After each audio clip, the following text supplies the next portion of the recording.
Good evening. Welcome to joining us tonight on Real Talk, where each Sunday night we feature a mini course or a helpful topic to educate you on real topics, real issues, and real solutions that are going on in the in-home childcare industry.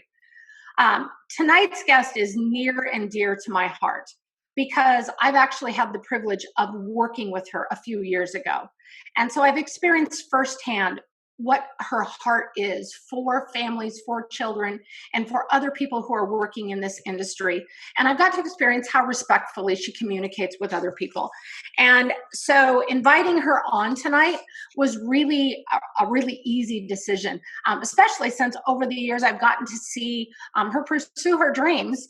And I'll tell you a little bit more about her in just a second. But before we get to that, I also wanted to bring up tonight something really amazing that has started this weekend. It started out of a sense of need and a sense of care really for our industry as a whole. And that's something called the Nanny Relief Fund.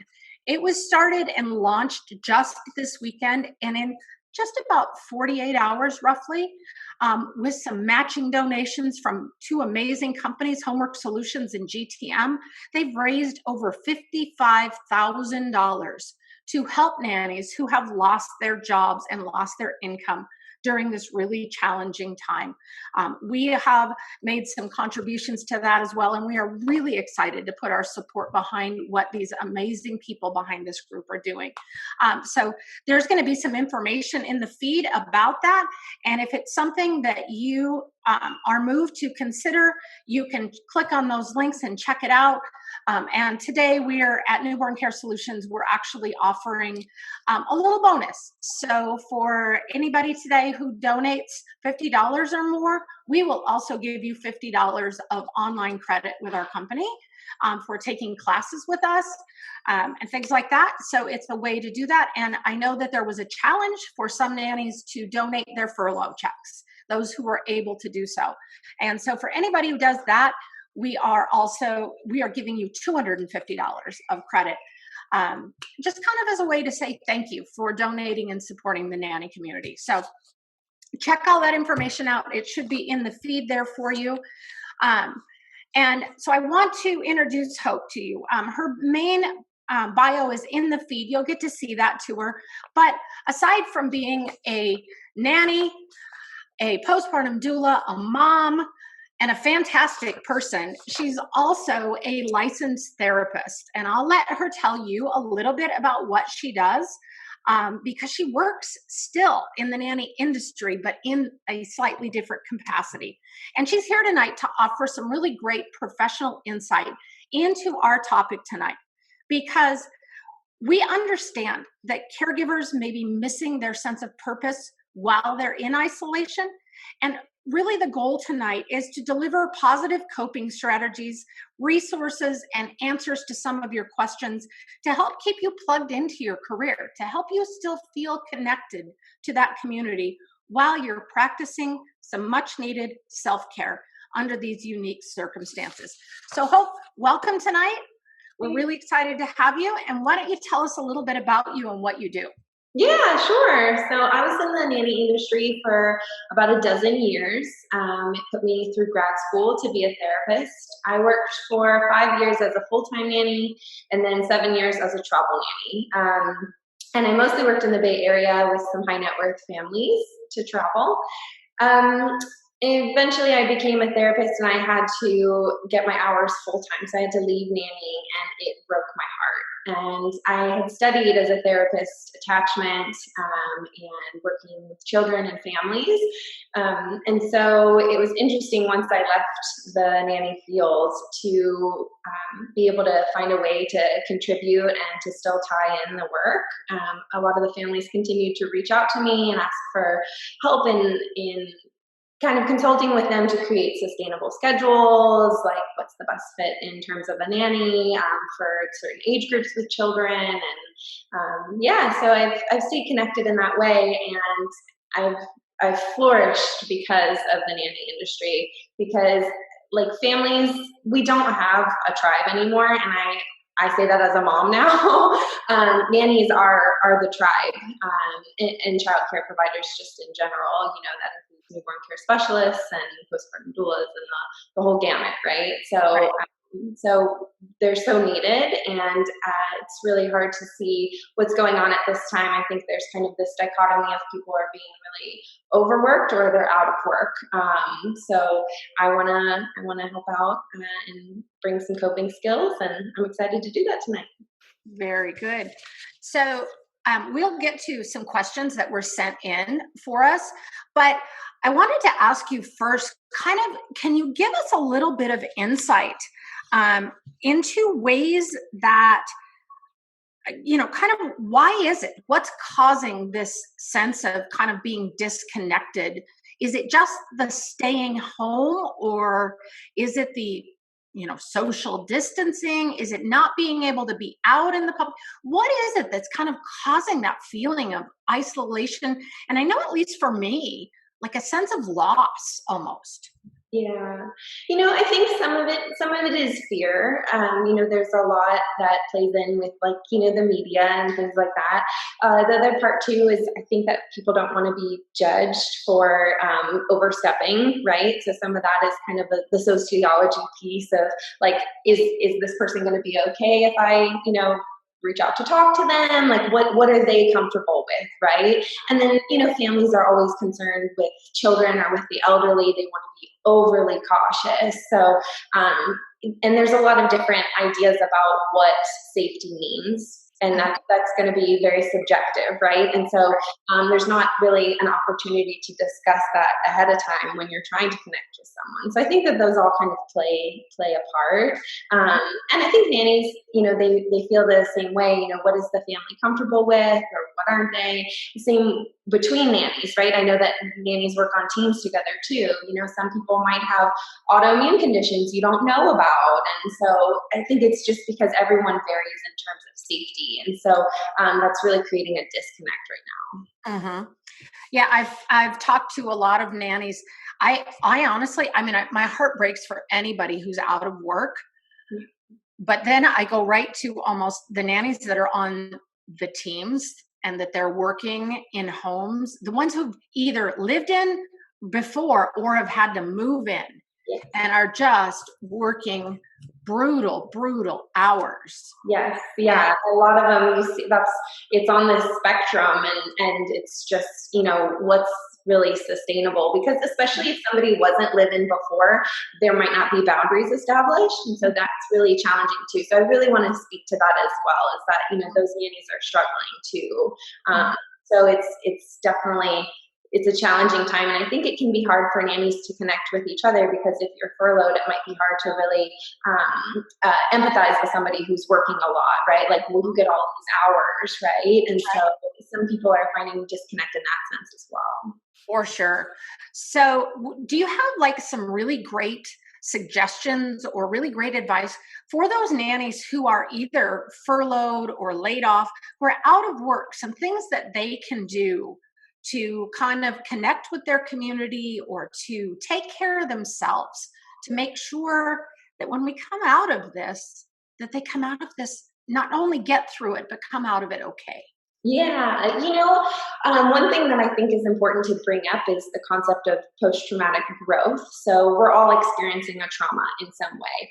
And research shows that about 50% of people who experience trauma actually come out experiencing some growth. Now, that doesn't mean they would choose that trauma again, right? But there's an opportunity to maybe rise to a challenge here. And so I do want to, highlight that is a concept, and that, that can be something that we keep in mind as we're trying to practice self-care. So, this is going to depend on the degree of comfort that maybe the family has about whether or not they are able to maybe help out in some fashion, right? I know like in the Bay Area, right? Some of that is maybe just applies here, but like Instacart is days behind. So if you're comfortable, if you're not immune compromised, are you maybe willing to pick some things up for the family, drop it off curbside? Does that feel helpful? Does helping behavior feel like it's going to connect you again, right? If not, if something feels too scary, then that's not the choice to make, right? There's some other coping skill that we can come up with. I know another one that I heard that a nanny was doing was mom's overwhelmed with having to homeschool the kids. So she said, if you want to put out some boxes of the kids' clothes, I can pick it up, go through it, sort it about what needs to be stored away, what's too small, things like that. So again, that's going to be, comfort level. That's going to be a way to engage. There's also, self-care in how can I replenish? Because when this is over, which eventually we will find a new normal, we want to come back replenished because kids are going to need us to be kind of on it, right? As we establish new routines. So, I know some of it sounds silly, but things like, taking a bath, like listening to some guided meditations, especially if we feel dysregulated. And then, connecting with other nannies, even if it's on Facebook. I think these nanny groups are exceptional. I feel so blessed to be a part of them still, remaining connected to the community. So we can see how other people might be rising to the challenge as well. Mm-hmm. Yeah. And I will tell you, of course, I instantly connect to the taking a bath thing. I read recently, so most people who know who I am know that if I have my preference, if I don't have a baby in my arms or I'm not hanging out with my family, I'm usually 100 feet underwater if I can find a way to get there. That's where I like to be. Yeah. But I actually read a book recently that was really amazing about the neuroscience of the brain and how we interact with water. And it was called Blue Mind. Yeah. And they talk about the fact that even taking a bath affects our brain in a similar way to being at the ocean or being at the lake or things like that. So I love that you brought that up because, of course, then it instantly becomes personal for me, right? Yeah, oh, totally. I'm a bath taker too, and it's interesting. But like we talk about being able to kind of connect with the earth and water is like, and all nannies know, like the water is so cathartic for kids, right? So bath, tears, like whatever it is, like it can be cathartic, and we can apply that to ourselves, and that's what we need to do right now. Mm-hmm.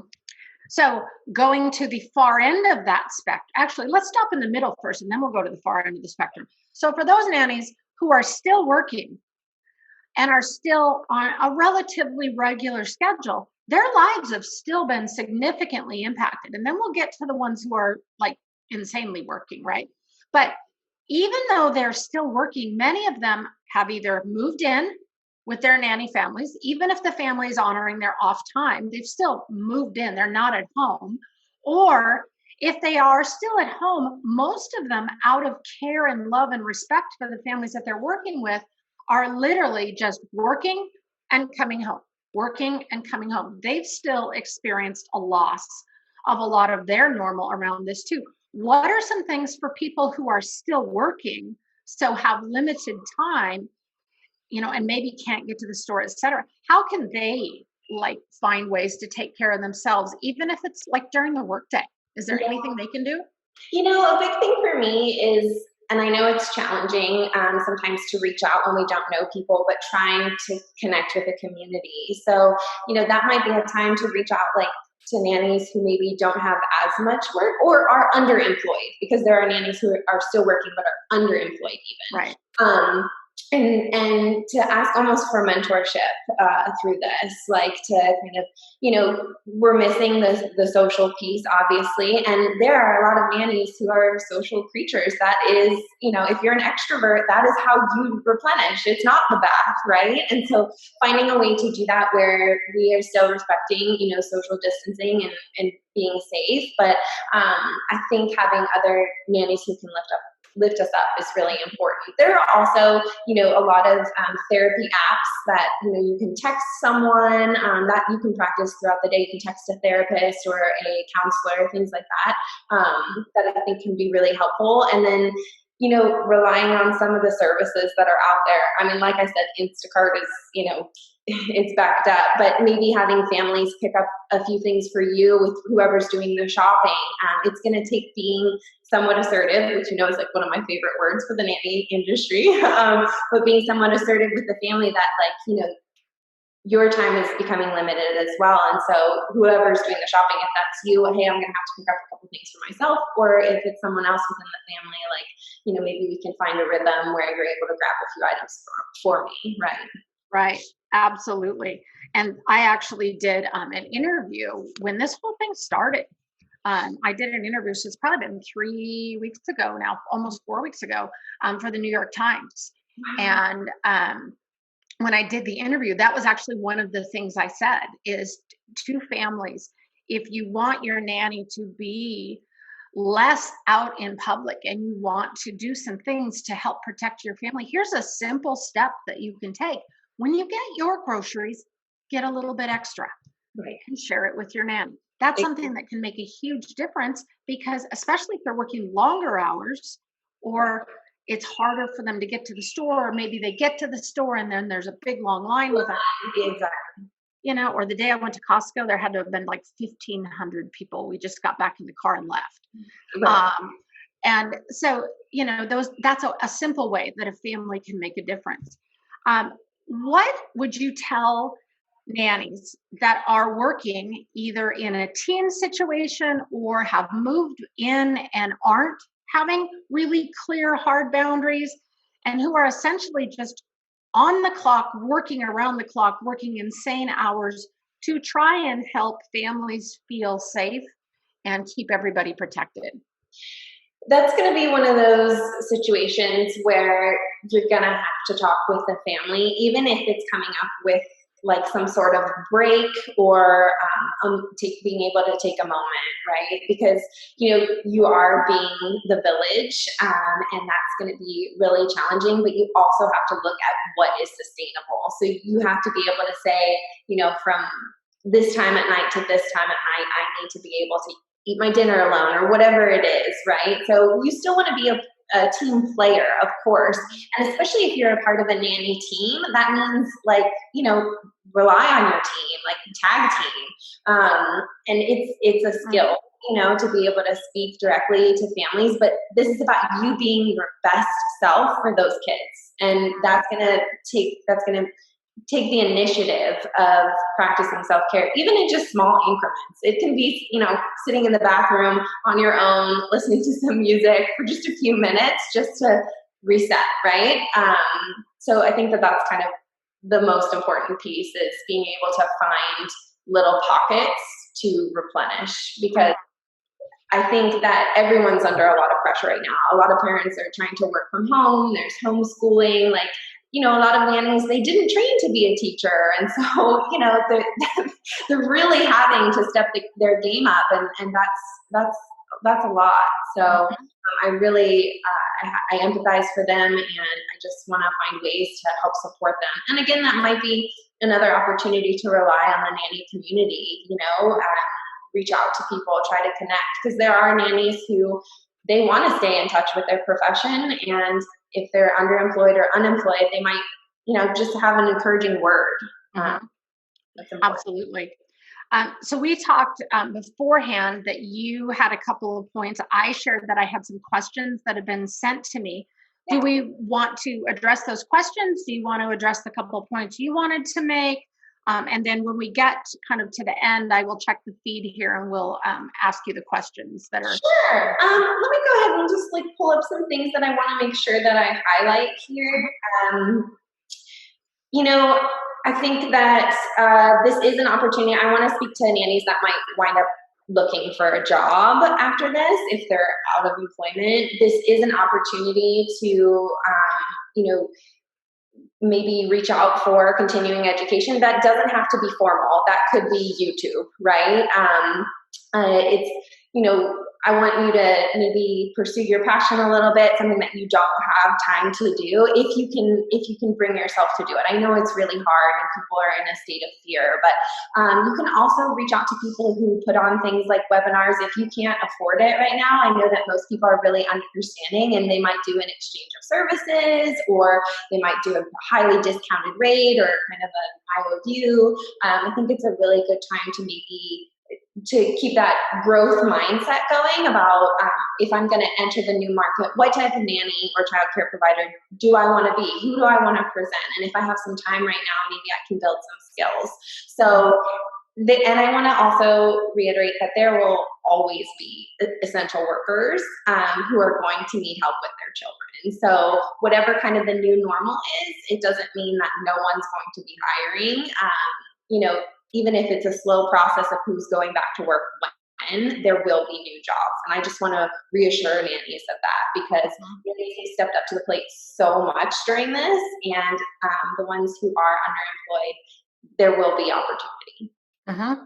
Absolutely. And, you know, there have been a lot of jokes made about this online and a lot of comments, but the reality is there is very likely come about mid-November and through January, February, maybe even longer, there's going to be a fair number of new babies coming along. I have already seen 2 coronavirus-related pregnancy announcements on Facebook. So one of them was like, everybody except my mom and dad, and it was kids, and they had a sign. It's everybody except my mom and dad understands social distancing, baby coming, November 2020. And I was like, okay, that's one way to tell everybody, I guess. So there is that reality also. And I do agree with you. I actually did a webinar not too long ago all about ways to prepare. I've been in this industry for 35 years. I've been through really major downturns. I've been out of work because of major downturns.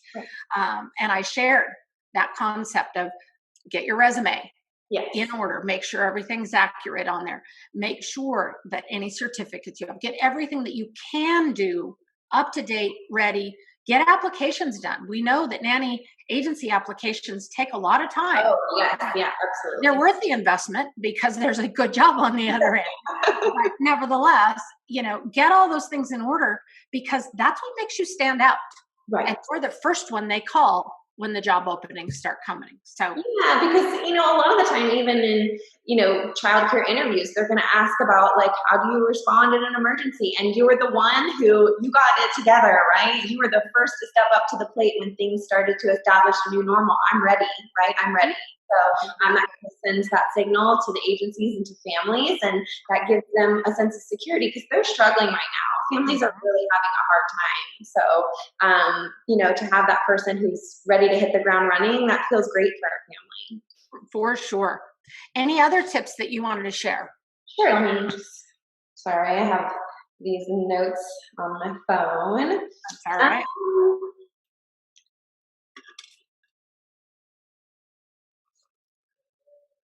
I think that most of these will probably be answered in our questions, but I think it's keeping in mind like how to establish new routines with families, because it's going to be the new normal. A lot of children aren't going back to school for the remainder of the school year, and maybe doing some research around that.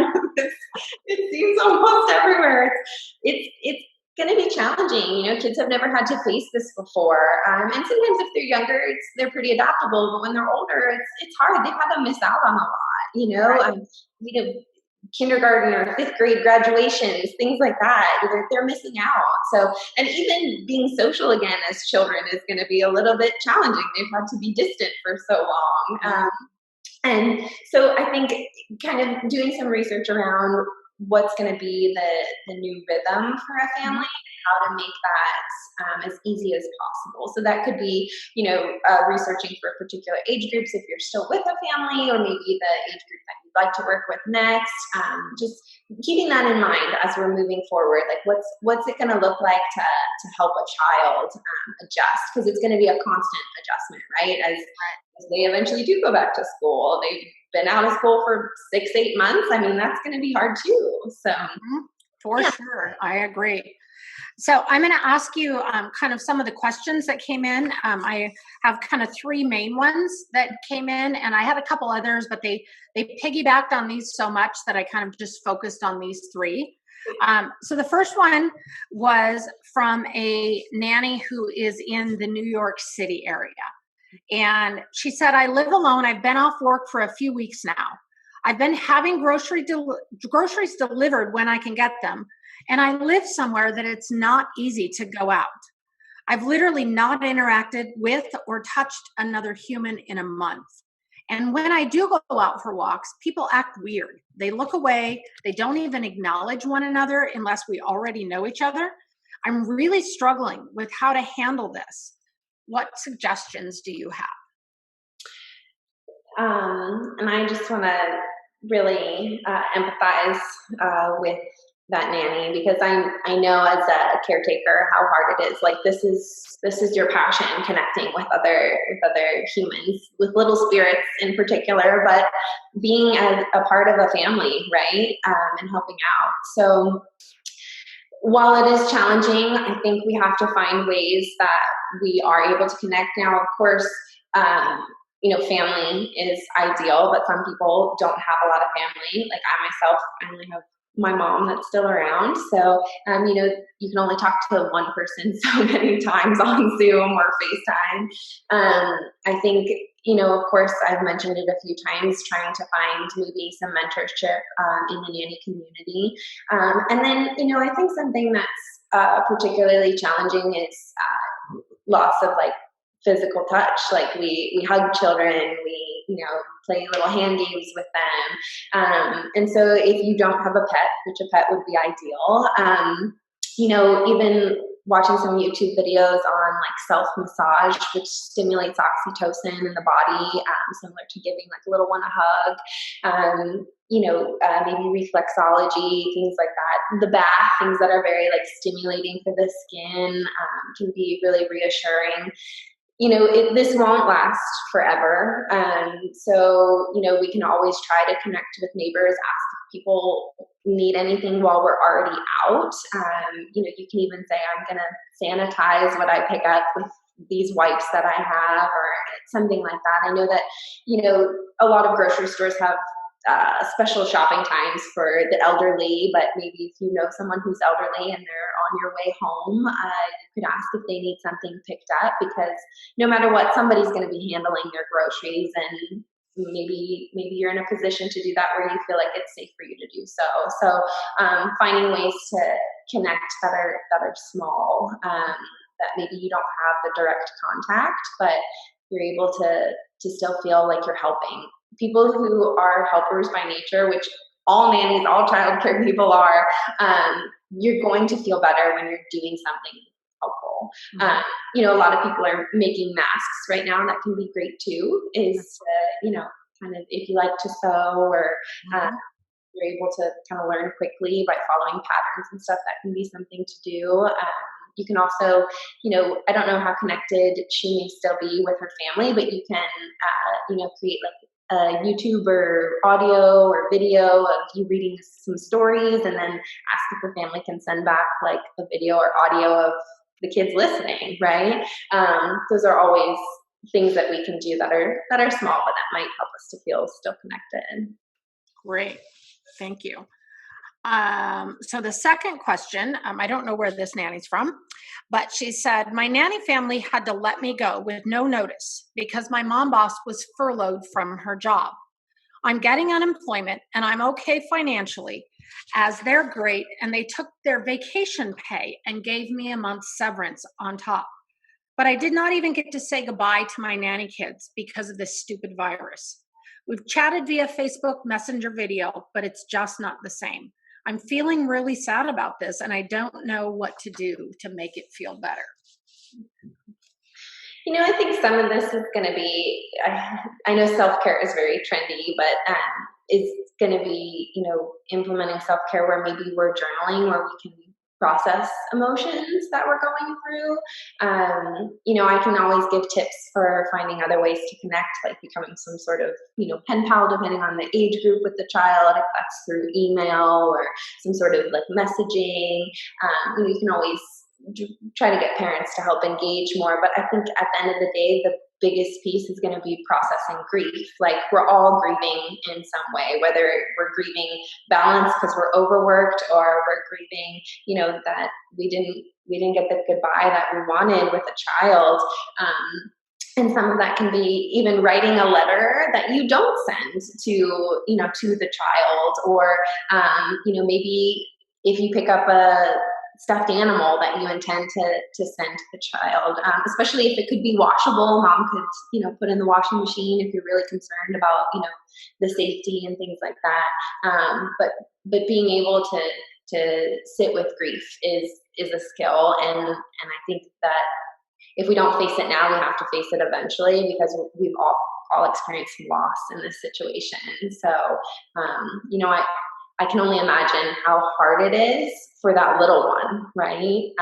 Because you were one of their primary caregivers, and I'm sure that they are missing that nanny just as much as that nanny is missing them. So, I think having some peace and processing of that is important. Cool. Thank you. So the last question that I wanted to ask is, this one says, I lost my job because of this, and all I do is sit around all day long and watch Netflix. Am I ever going to feel like me again? Well, I think the me will be different, right? Again, the whole phrase of new normal, but none of us have ever been through this before. So we won't be the same, but that doesn't mean that we can't come out on the other side having skills in being resilient, right? So I like to always, as a therapist, share about how the people who make the biggest impact in the world and make changes, they have usually experienced some form of trauma, right? So these nonprofits are usually from a place of witnessing or rising to a challenge surrounding a trauma. So, we want to encourage people to be able to, I don't want to say that Netflix is bad or reading is bad. We do sometimes, as a form of self-care from dysregulation, we do need to escape, right? Like, I'm not going to take away all of someone's tools and say, well, you should be meditating and you should be jogging indoors, or what, I don't know where someone is. But sometimes that is self-care, is having some escape, taking our mind off things, because to sit and to stew with anxiety, that's not going to be helpful either. I would always encourage someone to reach out, to connect with other people. I don't want someone to be upset either, but we're all going to rise up from this and be different, but that can be for the better. So yes, you'll feel maybe like yourself, but it's going to be a new self, and we have to acknowledge that and not maybe try to force ourselves to be who we once were. And that doesn't mean it can't be a really awesome person, especially a really awesome nanny who is resilient and can assure kids that it's going to get better, because we will see it get better. Mm-hmm. Fantastic. So do you have any final bits of information, any final tips, anything that you really want to leave our audience with tonight before we finish up? And then I'm going to look at the comments too, if I can figure out how to scroll through here and not mess this all up. My biggest thing is that nannies are just so incredible. I'm a mom myself now, and it's so inspiring to see how nannies serve as the tribe for families. And I've seen that as a therapist too, is that, no one, you can't parent in a vacuum. I say that to my husband all the time now. You can't parent in a vacuum. We need nannies to be able to take care of themselves, to help, as we overcome this huge challenge that we're all shaken by. So it doesn't mean you can't fall apart. It doesn't mean that you need to be the foundation for a family. You need to be able to process and take space too. But I just, I'm so grateful that this career exists, because otherwise families would be doing everything alone, and they're just not equipped for it. Yeah, nannies are so important to Yeah. what's going on. So there's a couple of comments here and maybe some questions that I want to share with you in case you wanted to say anything to any of these. So one says, hello, I'm a nanny still at work, but the weight of choosing between that and home is a huge burden. Yeah, I can only imagine. I mean, home is a form of respite, and we can turn off and disengage. And so, finding ways to do that when we're with kids, it's hard, especially when you're paid to do it. Right? We feel almost like an obligation. Versus as a parent, we might not feel quite as obligated. So I just really sympathize, and I just want to encourage, like, as much as possible, even if it's just for a few minutes, take time for you. Mm-hmm. Absolutely. So I'm seeing one comment here. Unfortunately, I can't get it to open all the way up. Oh, there it goes. Okay. It cooperated at the moment. Technology and I don't get along well. So those of us who are still working are really stressed because we're being asked to do so much more with no way to get out or socialize. Yeah, I mean, that's one of those, like, I think you have to be able to talk to the family about what's sustainable, because the parents can't do it on their own either. I mean, they're asking for help because they're probably struggling, so having some sympathy with them, but being able to find your voice in some way, even if it's something small, even if it's that you need Cheerios to get through the day and they need to add that to the grocery list. So Right.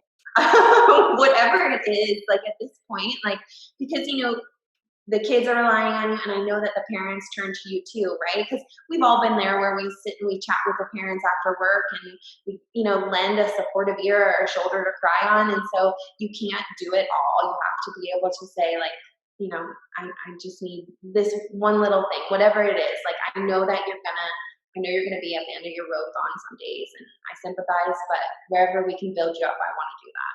Mm-hmm. Yeah, there's another nanny who empathized with it and said, yes, I don't even get a day off for real because I come into the kitchen to make some coffee and I'm suddenly in the middle of a conversation about changing a child's schedule or whatever work topic. Right. Yep, for sure. Um, and then one says, the best to all that are still working, please stay safe. And then another nanny says, yeah, and then there's the guilt because we're still working. We are working. Right. It's really tough. Right. So, and that's why I wanted to bring them into the conversation, is that whole spectrum, because, and I think that there could be times where we're afraid to connect with each other in this profession because we feel guilty, right? Like, we feel guilty because we're working, or we're underemployed, or we're not working at all, and we can be home and we can take a bath, or, but I think that's when we need to be able to depend on each other, that, we all are missing some form of balance. Balance is gone out the window. So whatever we can do to kind of, establish support with one another, that's important. absolutely. Well, I want to thank you for joining us tonight, Hope, because I'm so appreciative of what you bring to the table, and having known you for a few years now, and having gotten to see that in action, I know your heart is there. And so I really appreciate you bringing not just that heart of a nanny and of a caring person, but also the insight and expertise that you have to share. Because this is a really important aspect of what many caregivers are facing right now. So if people want to ask questions here in the feed and tag you, as you're able, would you be willing to come back and answer those questions? Absolutely. I would love that. Like, tying together mental health with the childcare profession is my absolute passion. And I am a caregiver, so I can relate to the topic and the care in many senses of the word. So I'd love to be in touch and to help out where I can. Well, we really appreciate that.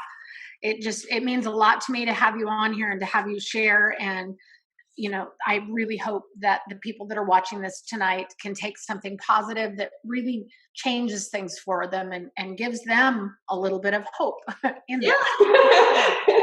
Try Um, to live up to my name. yeah, exactly. Pun intended. So I want to remind everybody, check the links out in our feed. Go check out the Nanny Relief Fund. If it's something that you're able to do, great. If you're not, you know what? There's a really amazing way you can help, even if you're not in a position to donate, and that's share it.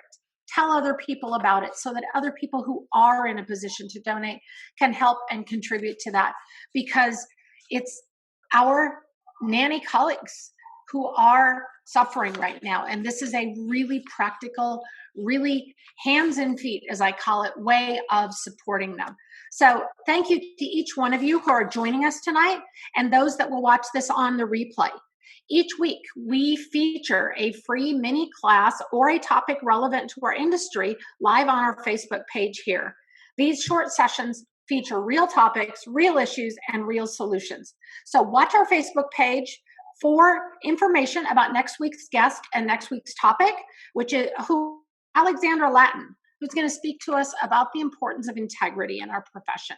So we're looking forward to seeing you all next Sunday at 6 p.m. Pacific, 9 p.m. Eastern Time. And I hope that you all have a great week. If you have questions and you're watching this on replay, put them in the feed. Make sure that you tag Hope or tag us, and we'll make sure that those questions get to her. And everybody have a fantastic week. Thanks for joining us.